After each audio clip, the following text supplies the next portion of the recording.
Yan. Kundi daw ba kami nag-aaway ni Imran kasi mukha daw mabait yung asawa ko. Oo, talaga mabait siya. Kaya lang, naluluto niya. Parang gusto ko parata. Imiko! Mula, no? Hindi parata na. Not only me, all the time, only me. Talaga I'm a Filipina, then I'm cooking only Indian food. I give you everything, you know. You Even don't my know. talent, my money, everything I give you now, you enjoy. You To don't make know it, I will eat. anything. You don't know how to make parata, biryani, wala. Only me. That's why I took you to my house now first. Before getting married to you. Ay! So you get trained, no? You got trained, then I married you. Hey, you make parata there. Dali na. Okay, Ah. I will try. I will try. This is, it's ano oh. Masarap to eat parata. See? The rain. Wow! Yan. Ginataang gulay. Dito tayo. At ang kamatis, ilalagay ko to. Ito ko. In-order ko sa Mindanao yan. Yan. Ang tawag. Ibabasa nyo ba? Homemade ginamos. Yun siya. Frozen siya.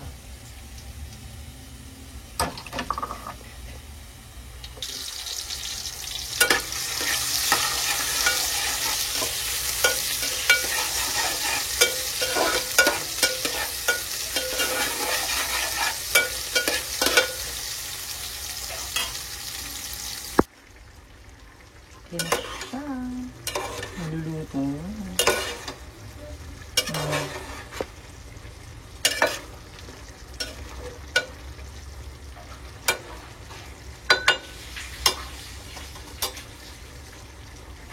Tapos ito, piprito natin. Walang mata. Tatanggal ko yung mata niya. Pagkain ni Rehan Qureshi. Nauna na si Kuya. Kuya Anan. Kinain mo na yung palaya, no? Hindi pa. Ah.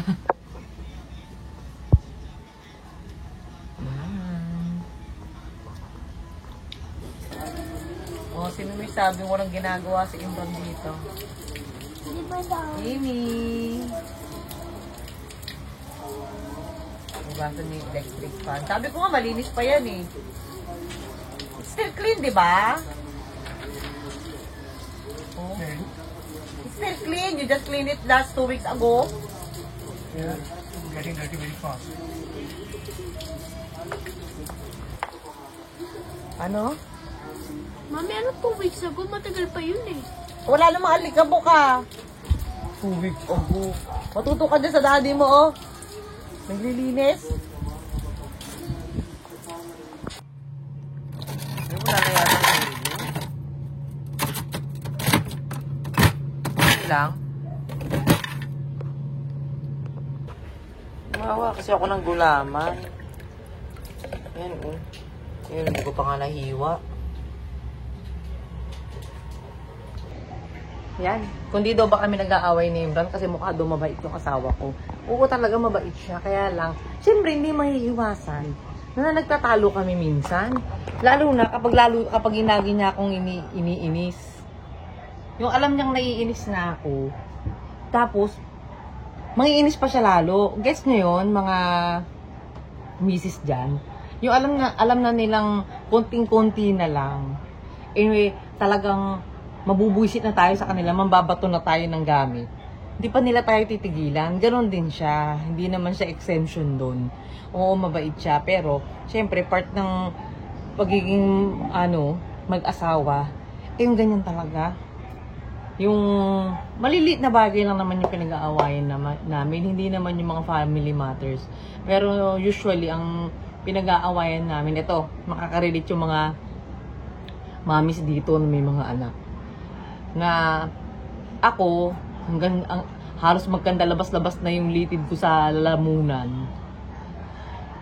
Kakasaway sa mga bata.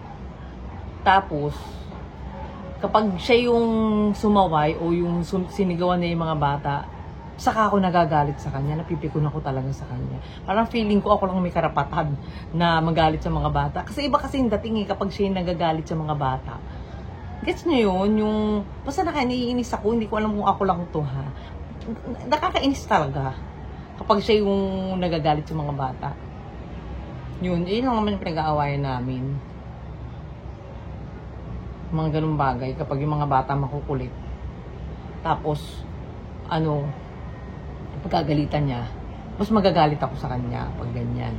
Gusto ko kasi mas nakakaintindi siya kasi tatay siya. Iba kasi yung pagpapalaki sa kanila sa India, ganyan. Medyo, alam mo yun, parang kung ako hindi ko kaya na ganun, yung treatment sa mga bata. Hanggat maaari kasi ako, kinakausap ko sila. Ayoko silang masaktan or something. Siya, sisigawan niyang ganyan, ayoko. Makulit naman talaga yung mga anak namin. Pero yun lang yung mga usually na pinag-aawayan namin, pinagtatalunan. Yung mga bata talaga. Pero kapag kaming dalawa, wala naman kaming issue lagi. Wala. Kasi ako, pinapalampas ko. Mukha lang akong mataray. Pero, ako yung nagsusorry kagad. O bakit? Kakanta ka ba? Opo. Ano kakantayin mo? Tayo ay matanda na. Sige, kanta ka ng konti. Tayo ay matanda na. Sana'y di tayo magbago. Kailanman, nasaan man ito ang pangarap ko.